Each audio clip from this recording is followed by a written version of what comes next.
So, kumusta mga kanoise? Welcome back sa ating YouTube channel, Filipinoise. So, ngayong araw, another update na naman tayo patungkol sa Pogo Pogo Mayor Alice Go. So, yun, this video is from the news board. So, meron ito pamagat na kakapasok lang, grabe to, PBBM, matinding utos, Duterte na shock sa PAOK. Mayor Guo, Pogo sa nangyayari. Naku, ano na naman to? Grabe. Ay, parami yung mga mga pa-suburbs or whatsoever. So again, the news board, supportahan nyo yan guys. So syempre, kung tip nyo naman ng mga ganitong reaction video, may kasama kayo manood.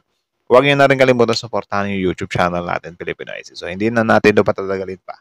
Simulan na natin, baka agawin pa ng China. Again, ang title ng video ito, kakabasok lang, grabe to. PBBM matinding utos. Duterte na shock sa PAOK. Mayor Guo Pogo sa nangyayari. So, like, comment, share, subscribe.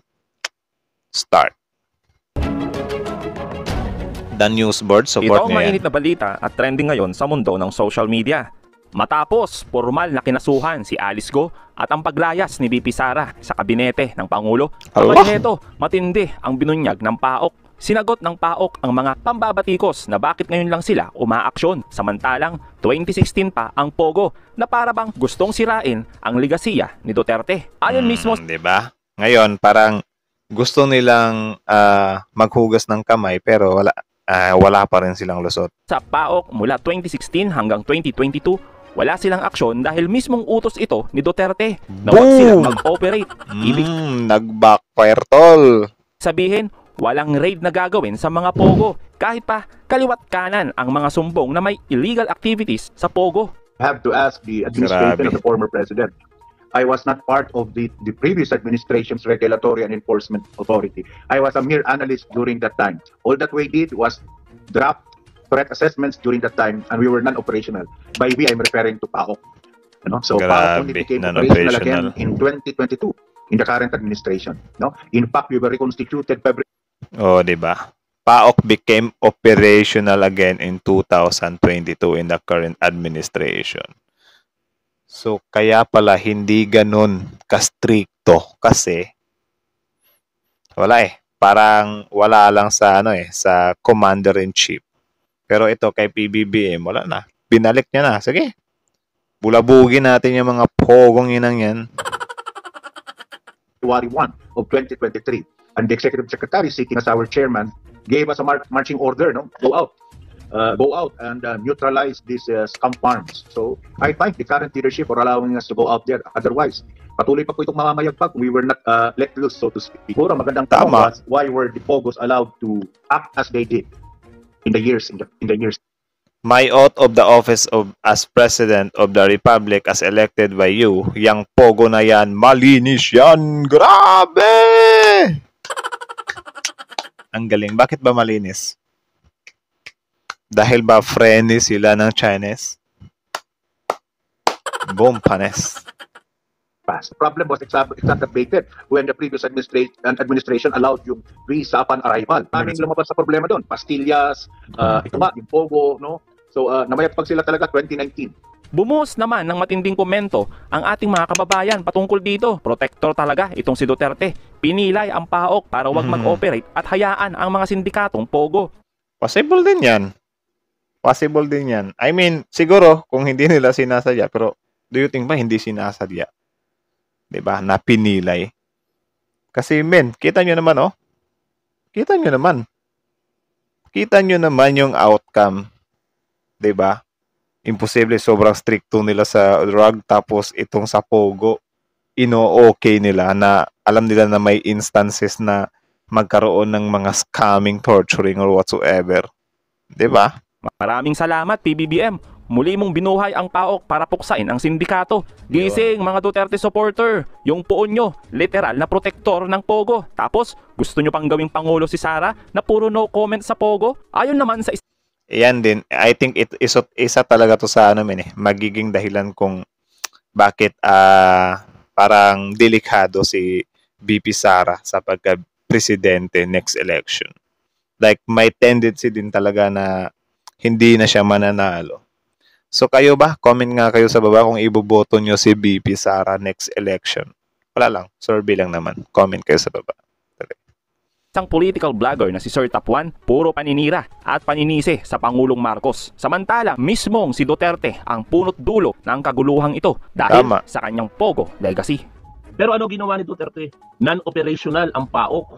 Binaliwala niya yung opisina sa ilalim ng kanyang opisina na dapat lumalaban sa mga organized crime activities dito sa bansa.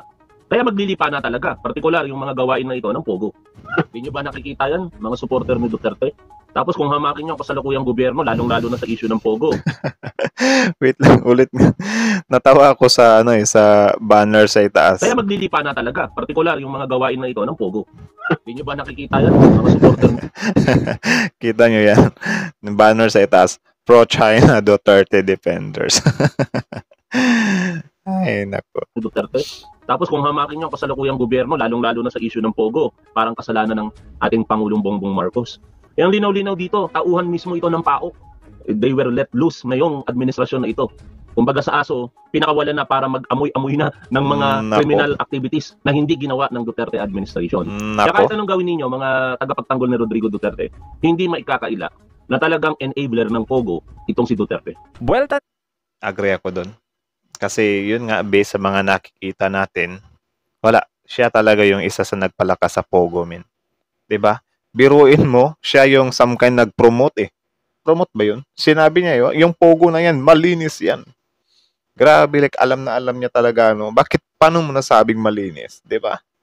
Binabawal na nga yan sa China eh. Tapos dito papapasukin natin. God. Naman ng mga Duterte, higit na maraming natulungan ang Pogo. Malaking kawalan din pag tuluyang ipapasara ang mga Pogo at lalong malaking kawalan ng mga Marcos ang pag-alis ni Sara Duterte sa administrasyon. Nako, I think malabo, men. So, yun, yung mawawalan yung Pilipino. Tapos napag-alaman natin na 17% lang yung Filipino workers sa Pogo. Like, mapapa-WTF ka na lang. Bitiw ni Inday Sara Duterte bilang miyembro ng kabinete ay isang malaking kawalan sa Administrasyon Marcos. Kapag si VP Inday Sara ay isa sa ilan lamang ng mga kabineteng members na performing, nakapanghinayang sapagkat napakarami ang kanyang mga isinagawang programa upang ma-improve ang kalidad ng ating edukasyon. Lahat ng mga problema ay talagang binigay niya ng pansin. Isang malaking kawalan sa Administrasyong Marcos ang pagkawala at pagbibitiw sa tungkulin bilang Secretary of Education, Vice Chair ng NTF. Talaga ba? Well, siguro kung magiging kawalan yan kung yung posisyon ni VP Sara ay wala nang ipapalit. Kawalan talaga yun kasi mapipila yung ano dun eh. Pero if ever na may ipapalit sa kanya, wala namang kawalan dun. 'Di ba? Kasi yung ginagawa ni VP Sara ay ano lang din naman eh. Yun naman talaga yung task na iniata sa kanya na gagawin niya as 'di ba? Sa education, DepEd. 'Di ba? So paano mo nasabi na mapipilay si Rodrigo Duterte nga dati si former President Duterte nga dati na kaya niya naman na wala siyang vice eh. Ngayon pa kaya si BBM? Tuloy. Welcome ni PC Inday Sara Duterte. Si Sara ba ay titira na talaga ng todo kay Marcos? Ngayon, kung titira na ng todo yan si Sara kay Marcos, maghandaan ni Marcos yan. Sa isang banda rin, si Sara naman, yung ginawa niyang pag-resign, mayroon din yung consequences sa kanya at sa kampo ng Duterte. Ano yon? Ang consequences niyan, Vice President pa rin naman siya eh. Nag-resign lang siya sa DepEd. Ibig sabihin, kailangan niya ng pondo. Parang katulad yan kay Leni Robredo. Si Leni Robredo, Vice President siya. Ngayon, sinong nag-a-approve ng budget? Kongreso. Sinong nagpe-prepare ng budget? DBM. Department of Budget and Management. Tapos yung prepare na budget ng DBM, isasabit sa Kongreso para aprubahan ng Kongreso. Kung ka-aprobahan ng Kongreso, ipirmahan ng Presidente. So tatlong layers yan. Kaya si Leni Robredo noon, hindi siya nag-aambisyon bigyan siya ng malaking pondo. Ang binigay na pondo kay Leni Robredo nung panahon ni Duterte, kung prepare pa lang ng DBM, Department of Budget and Management, 500 million. If ever natirahin ni ni VP Sara si BBM, saan kayo papanig ngayon? Comment. Or do you think makakapinsala ba siya? Milyon kada taon. Ngayon, si Sara Duterte, nang wala pang away ang Duterte at Marcos, ang laki ng budget ni Sara. Bakit malaki yung budget ni Sara? May budget yung Office of the Vice President, may budget yung DepEd. At bawat opisina na yan, Office of the Vice President at saka Office ng DepEd, pareho pa may confidential funds. Ang confidential funds ng DepEd noon, 150 million. Ang confidential funds ng Wala, nagka-issue nga si VP Sara dyan sa confidential funds niya, di ba? Vice President, 500 million. Yung unang taon ni Sara. At ang budget ni Sara bilang Vice President, almost 2 billion. Ngayon, tinapyas yung confidential funds ni Sara. Tinanggal yung 500 million ng OBP at sa DepEd, 150 million. Pero, ang budget pa rin ng Office of the Vice President, 2 billion. Malaki pa rin yun. Malaki pa rin kasi nandiyan pa rin naman siya sa administrasyon ni Marcos. Ngayon, umalis na siya sa administrasyon ni Marcos. Good luck Baka na. ang gawin ngayon ng DBM, ang isubmit na lang na budget ni Sara, 700 million or 600 million. Or baka 800 million. Ha? Kaya 800 million lang. Ay papush yun kay Sara. So, siya yung laking kawalan or siya yung mapipilay ngayon. Di ba? Pero yan ang consequence ng pagkalas niya sa administrasyon ni Diba? Marcos. Lalo na kapag tinitira niya na si Marcos, ay baka ang ibigay sa kanya 600 million to 700 million. Kaya actually sa SONA, kasi magsusona si Marcos sa July. Yung last Monday ng July, SONA niya yan eh. Pagka-SONA niya, agad ang Kongreso, pag-uusapan na niyan yung budget sa 2025. Malalaman natin dyan. Malalaman natin ilang kaya ang budget na ibibigay kay Sara. Kapag nakita nating binawasan na yung budget niya, hindi na 2 billion, yan na yung consequence ng ng pag-alis niya sa administrasyon ni Marcos. Pangalawa, mas bibil Sara quits Marcos cabinet. Sara resigned from Romualdez-led Lakas Christian Muslim Democrats Party after Arroyo's demotion. Rumors of Arif among unit team. Nako, wala nang unit team, guys. Nakakalungkot, pero goodbye unit team. na ngayon ang mga tirada rin. Kung titira si Sara kay Marcos, bibilo na rin ang tirada ngayon ang mga tao ni Marcos. Kasi ang usapin na dito, sabi nga, di ba, napabalita nung isang araw, ito kasing pag-alis ni Sara sa administrasyon ni Marcos, maghahanda na talaga ito sa 2028. Talagang ang galaw ni Sara, ihahanda niya na yung kanyang kampo para sa bunya sa 2028. Ngayong 2025 na elections, iikot si Sara, kaya ang mangunguna doon sa mga kandidato ng grupo nila. Yung Duterte. Kaya pala, I think, di ba nung mga nakaraan, guys, yung mga senador ay sunod-sunod na bumibitiw, nag-CBT1 sila. Baka dito sila sa side ni VP Sara. Or parang nagwe-wait na lang sila ng go signal. Grabe, ang gulo talaga ng politika sa Pilipinas, men. Wala eh. Kapag ka nananalo na sila, hindi naman sila nagkakasundo. Kahit na, yung nanalo na silang lahat ba? Wala na silang pagkakaisa. Kaya nga sobrang believe ko dati dito sa unit team. Kasi unit team nga, di ba? Tapos ngayon, bubuwagin lang nila. Ano yun? Scam. Na-scam ako dun. Ay, nako. Kasi magtatayo ng sariling lineup ng senador yan eh. Magre-re-election si Bato, magre-re-election si Bongo, magre-re-election si Tolentino, si Amy Marcos in one kung saan sasama. Pero ang malinaw dito, wala nang alyansang mangyayari ng kampo ni Sara at ni Marcos. Kaya ibig sabihin, yung lineup ni Marcos ng senador, may sariling lineup si Marcos ng senador, may sariling lineup si Sara. Si Sara ang magsasalita sa mga rally ng kampo niya. Si Marcos naman at si Romualdez ang magsasalita sa rally ng kampo nila. Labanan na. Grabe. Possible pala yun, Kasi nung panahon ng nung panahon ng election, 'di ba, yung si Leni at saka si BBM tapos mga Duterte. 'Di ba? Parang nagli-lead si Leni doon, tapos yung unit team naman. Ngayon, bali sobrang ingay pa rin pala talaga ng politika this coming 2025 kasi two parties, vice president versus president eh. Grabe. Tapos yung mga Pilipino naman kasi, guys, hindi naman sila totally na yung mulat na mulat talaga. Yung Pilipino kasi, although hindi naman lahat mayroong cellphone, especially yung mga matatanda na or mga may edad na mga butante na mga walang cellphone. Sila yung kadalasang nalilin lang kapag napupunta sila doon sa mga rally, 'di ba? Kasi minsan tayo, mga tao, kung sino yung unang mapakinggan natin, parang yun na yung nagiging bias natin eh. 'Di ba? Parang nagiging one-sided kasi yung kwento. 'Di ba? Grabe pala tong upcoming na 2022 Talaga ito. So, 2028. sisikapin ng Marcos na makontrol nila ang Kongreso, ang Senado, gagawin nila ang lahat yan. Ganon din ang kampo ni Duterte. Sisikapin nila na makapanalo sila ng mga senador para pag tumakbo si Sarang presidente sa 2028, marami siyang kakamping mga politiko. Kaya importante itong eleksyon sa May 2025 bilang paghahanda sa eleksyon sa 2028. Posisyon na ito para sa 2028 na malaki-laki. Pero ngayon na hindi na siya kasama sa gabinete ni Marcos, ano yan, babawasan na siya ng budget. Ngayon, kaya ba ni Sara yon? Kaya ba ni Sara yon? Yan yung implication niyan. Mapera sila Sara, maraming pera yan, mga Duterte, siyempre. Kaya lang, ang tanong, gagalawin na ba nila ang pera nila? Kasi alam niyo yung mga nangurakot sa pera ng bayan, ayaw nilang galawin yung pera nila eh. Gusto nila Ay, nako. Ang lalakay ng mga ngiti, kumuha pa ng panibagong pera na naman. Kaya nga tingnan niyo si Bongo. Tingnan niyo si Bongo. Sila Bato. Maraming ninakaw na yan nung panahon ni Duterte. Pero mag-i-election sa 2025, ayaw nila Bongo, nila Bato, nila Tolentino, yung mga ninakaw nila nung panahon si Duterte ang presidente, ayaw nilang galawin yan. Gusto nila i-preserve na yan. Ang gusto nila madagdagan pa yan. So anong gagastusin nila sa election sa 2025? Gusto nilang humingi ngayon ng budget. Para yung makukuha nilang budget ngayon, yan yung gagamitin nila sa 2025. So kay Sara, dapat talaga if ever na kung kailan yung kung kailan yung nalalapit na election, sana doon babaan ang mga budget ng mga politiko, Kasi nakakapanduda naman talaga na tawag dyan, baka gamitin nila sa pamumulitika ba. 'Di ba? Kasi di ako ganong naniniwala sa mga campaign nila na paid by the friends o paid by friends o mga ganon-ganon. I think sila naman yung gumagastos dyan eh. Siguro may iba pa konti-konti na sinasagot talaga ng mga kaibigan nila. Pero I think sa kanila lang naman talaga galing yung mga gastusin dyan eh.